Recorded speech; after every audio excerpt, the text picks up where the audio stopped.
Hello नमस्कार श्री स्वामी समर्थ। स्वागत आहे तुम्हा सगळ्यांचं माझ्या यूट्यूब चॅनलवरती। आजचा दिवस तुम्हा सर्वांना खूप छान सुखाचा आणि आनंदाचा जाऊ देत हीच मी स्वामींच्या चरणी प्रार्थना करते आणि आजच्या व्हिडिओला सुरुवात करते। पण त्या अगोदर तुम्ही माझ्या चॅनलवरती जर नवीन असाल तर चॅनलला सबस्क्राइब नक्की करा। त्याचबरोबर कमेंटमध्ये श्री स्वामी समर्थ लिहायला अजिबात विसरू नका। उद्या 15 जानेवारी वार आहे सोमवार आणि उद्याच्या दिवशी आहे मकर संक्रांत। आपल्या हिंदू धर्मामध्ये मकर संक्रांत हा सण अतिशय महत्त्वाचा मानला जातो। त्यासोबतच 2024 मधला हा पहिला सण आहे आणि त्यामुळे या मकर संक्रांतीच्या दिवशी सर्व देवी देवता जे असतात तर ते जागृत अवस्थेमध्ये असतात आणि म्हणूनच या दिवशी आपण जेवढी सेवा आणि उपाय करत असतो तर त्याचं फळ हे आपल्याला नक्कीच प्राप्त होत असतं। तर मकर संक्रांतीचा हा सण जेव्हा सूर्य मकर राशीमधून प्रवेश करत असतो तर त्यावेळेला हा सण आपण साजरा करत असतो आणि म्हणूनच याला मकर संक्रांत असं म्हटलं जातं। तर या दिवशी सूर्य देवतांची पूजा सुद्धा करायची असते। म्हणूनच आपल्याला उद्या सकाळी लवकर उठायचं आहे, पहाटे उठायचं आहे। उठल्यानंतर आपल्याला आवर्जून सूर्याला अर्घ्य द्यायचं आहे। अर्घ्य देत असताना आपल्याला एक तांब्याचा कलश पाण्याने भरून घ्यायचा आहे। त्यामध्ये चिमूटभर तीळ टाकायचे आहेत। काळे किंवा पांढरे तीळ टाका किंवा दोन्ही तीळ टाकले तरीही चालतील। त्यानंतर तुम्हाला त्याच्यामध्ये कुंकू टाकायचं आहे। जर तुमच्याकडे लाल चंदन असेल तर ते तुम्ही टाकू शकता, नसेल तर कुंकू टाकलं तरीही चालेल। तर अशा पद्धतीने या वस्तू टाकायच्या आहेत। एक फूल तुम्हाला त्यामध्ये टाकायचं आहे आणि त्यानंतर तुम्हाला चंदन असेल तर चंदन सुद्धा तुम्ही टाकू शकता। तर या पाण्याने तुम्हाला सूर्याला अर्घ्य द्यायचं आहे।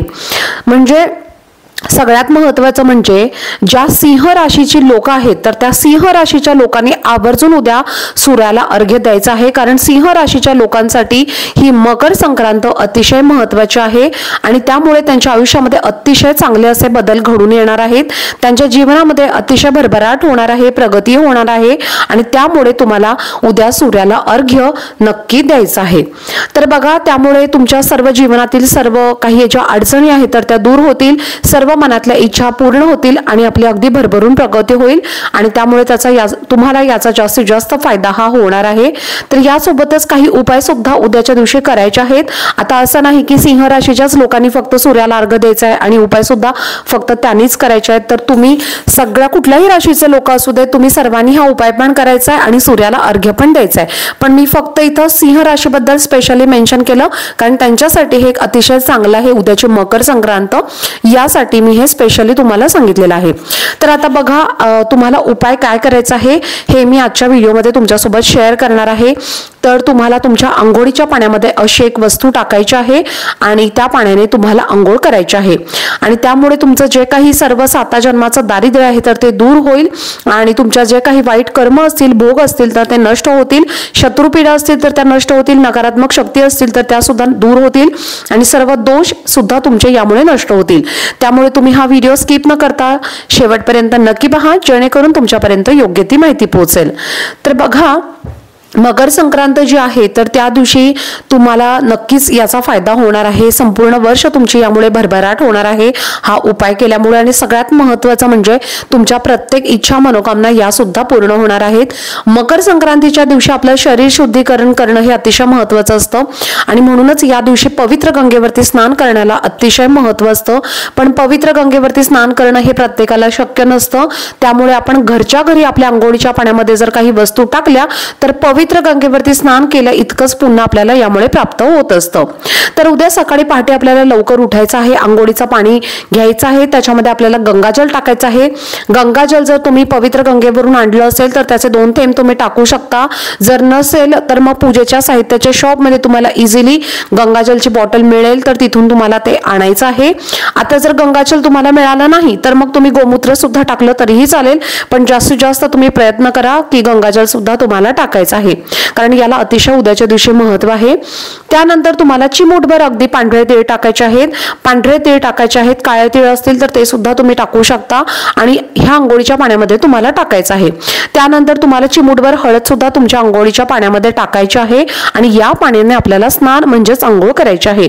आता स्नान करण्या अगोदर तर तुम्ही थोडंसं तुमच्या शरीराची मालिश पण करू शकता। जर तुम्हाला शक्य असेल तर तुम्ही करू शकता। तर तुम्ही कापूराचं थोडंसं तेल घ्या, तेल घ्यायचं, त्याच्यामध्ये थोडासा कापूर जो आहे तर तो आपल्याला चुरून टाकायचा आहे खोबरेल तेलामध्ये, आणि त्या तेलाने सुद्धा तुम्ही मालिश करू शकता, किंवा तुमच्याकडे जे कोणतं तेल आहे तर त्याने सुद्धा तुम्ही नुसती मालिश केली तरीही चालेल। आणि त्यानंतर या वस्तू तुम्हाला अंघोळीच्या पाण्यामध्ये टाकायचं आहे आणि तुम्हाला ओम आदित्याय नमः, ओम सूर्यदेवाय नमः या मंत्राचा जप तुमच्या मनामध्ये करायचा आहे आणि अशी तुम्हाला अंघोळ करायची आहे। त्यामुळे आपलं शरीर शुद्धीकरण होतं, मनाचं सुद्धा शुद्धीकरण होतं।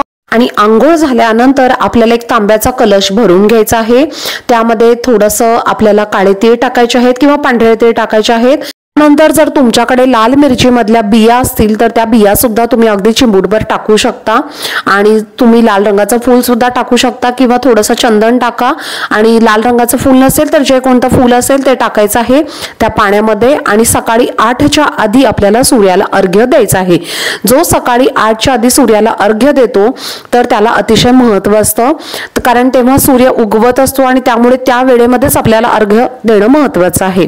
त्यानंतर आपल्याला तुळशीची सुद्धा पूजा करायची आहे, तुळशीला पाणी घालायचं आहे, सूर्यदेवाला सुद्धा आपल्याला नमस्कार करायचा आहे, प्रार्थना करायची आहे, तुळशी मातेला सुद्धा आपल्याला प्रार्थना करायची आहे की माझ्या ज्या काही सर्व अडचणी आहेत, वाईट कर्म, भोग, दारिद्र्य सर्व दूर होऊ देत आणि सर्व माझ्या घरामध्ये यशाची प्राप्ती होऊ दे, अशी तुम्हाला प्रार्थना करायची आहे।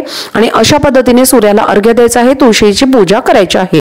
तर हा उपाय केल्यामुळे आपल्यावरती माता लक्ष्मी प्रसन्न होते आणि मकर संक्रांतीच्या दिवशी देवी देवता जागृत अवस्थेमध्ये असतात आणि त्यांना प्रसन्न करून घेण्यासाठी आपल्याला हे उपाय करायचे आहेत। त्यामुळे आपल्याला त्याचं फळ हे प्राप्त होत असतं आणि तुमच्या यथाशक्तीनुसार तुम्हाला दान सुद्धा करायचं आहे। मग तुम्ही पैशाचं दान, अन्नाचं दान करू शकता किंवा तुम्ही गव्हाच्या पिठाचं, ज्वारीच्या पिठाचं, मीठ, शेंगदाणे, डाळी जे काही तुम्हाला शक्य होईल त्याचं तुम्ही दान करू शकता। त्याचं सुद्धा तुम्हाला 100 पटीने अधिक पुण्य मिळेल आणि आयुष्यामध्ये तुम्हाला कधीही कोणत्याही गोष्टीची कमतरता भासणार नाही। तर चला, झालेली सेवा ही मी स्वामी महाराजांच्या चरणी रुजू करते। आजचा व्हिडिओ जर तुम्हाला आवडला असेल तर व्हिडिओला जास्तीत जास्त लाईक, शेअर आणि चॅनलला सबस्क्राईब नक्की करा। भेटूयात पुढच्या व्हिडिओमध्ये, तोपर्यंत सर्वांना श्री स्वामी समर्थ।